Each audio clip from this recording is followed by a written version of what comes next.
এই যে কুরবানি বন্ধ করেছিল, ঘোষণা করেছিল, একটা কোন এমএলএ মুখ খুলেছে? তিনটে মুসলমান এমপি, বহরমপুরের এমপি, সে গুজরাটের বাসিন্দা, বরোদার বাসিন্দা। এখানকার আবু তাহের খান মুর্শিদাবাদের এমপি, আপনাদের এমপি, সে কোনো মুখ খুলেছে? খলিলুর রহমান কোনো মুখ খুলেছে?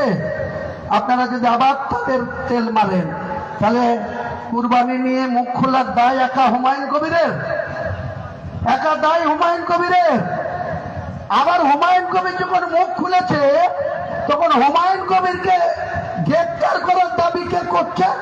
একজন টুপিওয়ালা, দাড়িওয়ালা। এরা মুনাফেক ছাড়া কি? এরা মুনাফেক।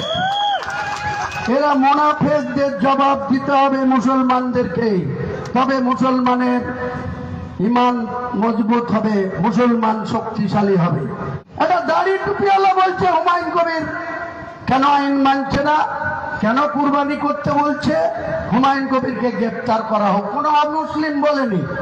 অমুসলিম বলেছে তো একজন, অগ্নিমিত্রা পাল, রাজ্যের আরবান দপ্তরের মন্ত্রী, পৌরমন্ত্রী।